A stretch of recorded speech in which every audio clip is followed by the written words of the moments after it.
Hi friends, ನಮಸ್ತೆ. ಸಂಧ್ಯಾ Nagaraj YouTube ಚಾನಲ್ಗೆ ನಿಮಗೆಲ್ಲ ಸ್ವಾಗತ. ಇವಾಗ ಟ್ರೆಂಡಿಂಗಲ್ಲಿ ಓಡ್ತಿರೋಂಥ ಟಿನ್ ಕುಕ್ಕೀಸ್ ಹೇಗೆ ಮಾಡೋದು ಅನ್ನೋ ರೆಸಿಪಿನ ನಾನು ನಿಮಗೆ ತೋರಿಸ್ಕೊಡ್ತಾ ಇದ್ದೀನಿ. ಸೊ ಮೊದಲಿಗೆ ಯಾರೆಲ್ಲ ನನ್ನ ಯೂಟ್ಯೂಬ್ ಚಾನಲ್ನ ಫಾಲೋ ಮಾಡ್ತಾ ಇಲ್ಲ ಅವರೆಲ್ಲ ಫಾಲೋ ಮಾಡಿ ರೆಸಿಪಿ ಮನೇಲಿ ಟ್ರೈ ಮಾಡಿ ಹೇಗೆ ಬಂತು ಅನ್ನೋದನ್ನ ಕಮೆಂಟ್ ಬಾಕ್ಸಲ್ಲಿ ನನಗೆ ತಿಳಿಸ್ಕೊಡಿ. ಇದರ ಪೂರ್ತಿ ರೆಸಿಪಿನ ನಾನು ನಿಮಗೆ ಕಮೆಂಟ್ ಬಾಕ್ಸಲ್ಲಿ ಮೆನ್ಷನ್ ಮಾಡಿರ್ತೀನಿ. ಸೊ ಮೊದಲಿಗೆ ನಾನು ತಗೊಳ್ತಾ ಇದ್ದೀನಿ ಬಟರು ಮತ್ತು ಬ್ರೌನ್ ಶುಗರು, ವೈಟ್ ಶುಗರು, ಇದು ಮೂರನ್ನು ಹಾಕಿ ಚೆನ್ನಾಗಿ ಮಿಕ್ಸ್ ಮಾಡ್ಕೊಳ್ತಾ ಇದ್ದೀನಿ. ನಂತರ ಸ್ವಲ್ಪ ನಾನು ಅದ್ರ ಜೊತೆಯಲ್ಲಿ 2 ಮೊಟ್ಟೆನ ಹಾಕ್ಕೊಳ್ತಾ ಇದ್ದೀನಿ. 2 ಮೊಟ್ಟೆ ಜೊತೆಯಲ್ಲಿ ಒಂದು ಒಳ್ಳೆ ಸ್ಮೆಲ್ ಬರಬೇಕು ಅಂತ ವೆನಿಲಾ ಎಸೆನ್ಸ್ನ ನಾನು ಮಿಕ್ಸ್ ಮಾಡ್ಕೊಳ್ತಾ ಇದ್ದೀನಿ.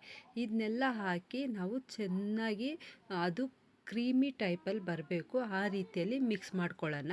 ನಾನು ಯಾವುದೇ ರೀತಿಯಾದಂಥ ಶುಗರ್ ಪೌಡರ್ನ ಇದರಲ್ಲಿ ಯೂಸ್ ಮಾಡಿಲ್ಲ. ನೀವು ನೋಡಿದ್ದೀರಾ, ಬ್ರೌನ್ ಶುಗರ್ ಮತ್ತು ವೈಟ್ ಶುಗರ್ ದಪ್ಪ ದಪ್ಪ ಇರೋಂಥದ್ದನ್ನೇ ನಾನು ಯೂಸ್ ಮಾಡಿದ್ದೀನಿ. ಸೊ ಈ ರೀತಿಯಾಗಿ ಮಿಕ್ಸ್ ಮಾಡಿಕೊಂಡು ನಂತರ ನಾನು ತಗೊಳ್ತಾ ಇದ್ದೀನಿ ಮೈದಾ ಒಂದೇ ಸಲ ಹಾಕಿ ನಾವು ಓವರ್ ಮಿಕ್ಸಿಂಗ್ ಮಾಡಬಾರ್ದು.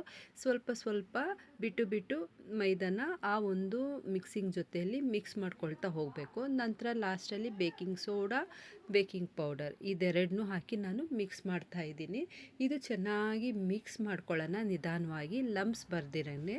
ನಂತರ ನಾನು ಚಾಕೋ ಚಿಪ್ ಸ್ವಲ್ಪ ಹಾಕಿ ಮಿಕ್ಸ್ ಮಾಡ್ತಾ ಇದ್ದೀನಿ. ಈ ಮಿಕ್ಸ್ ಮಾಡಿರುವಂಥ ಮಿಕ್ಸ್ಚರ್ನ ನಾವು ಸ್ವಲ್ಪ ಡೀಪ್ ಫ್ರೀಝರಲ್ಲಿ ಇಟ್ಟು ಅದು ಗಟ್ಟಿ ಆಗೋದಕ್ಕೆ ಬಿಡೋಣ.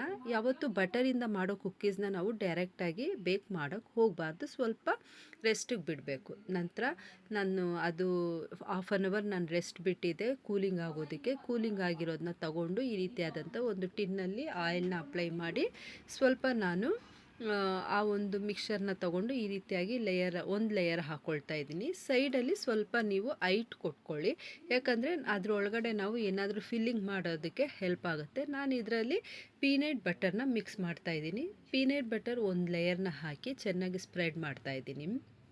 ನಿಮ್ಮಲ್ಲಿ ನಿಮಗೆ ಪೀನಟ್ ಬಟರ್ ಇಷ್ಟ ಆಗಿಲ್ಲ ಅಂದರೆ ನ್ಯೂಟ್ರೆಲಾ ಆಗಿರ್ಬೋದು, ಚಾಕ್ಲೇಟ್ ಸಾಸ್ ಆಗಿರ್ಬೋದು, ನಿಮಗೇನು ಇಷ್ಟ ಆಗುತ್ತೋ ಅದನ್ನು ನೀವು ಅಪ್ಲೈ ಮಾಡ್ಕೋಬೋದು. ಈ ರೀತಿಯಾಗಿ ಅದನ್ನು ಪೂರ್ತಿಯಾಗಿ ಸ್ಪ್ರೆಡ್ ಮಾಡಿ ಮತ್ತೊಂದು ಲೇಯರ್ ಅದ್ರ ಮೇಲೆ ಕುಕ್ಕಿ ಡೋನ ಹಾಕಿ ನಾವು ಪೂರ್ತಿಯಾಗಿ ಅದನ್ನು ಕಂಪ್ಲೀಟಾಗಿ ನಾವು ಫಿಲ್ ಮಾಡ್ಕೊಳ್ಳೋಣ.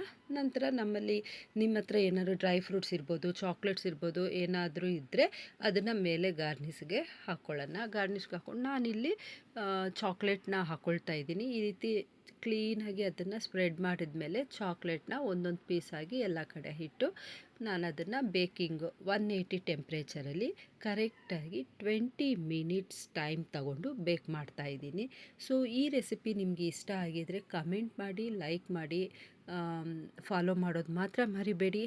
ಬೇರೆಯವ್ರಿಗೂ ಈ ವಿಡಿಯೋನ ಶೇರ್ ಮಾಡಿ. ಮುಂದಿನ ವಿಡಿಯೋಗಳಲ್ಲಿ ಇನ್ನೂ ಹೆಚ್ಚಾದ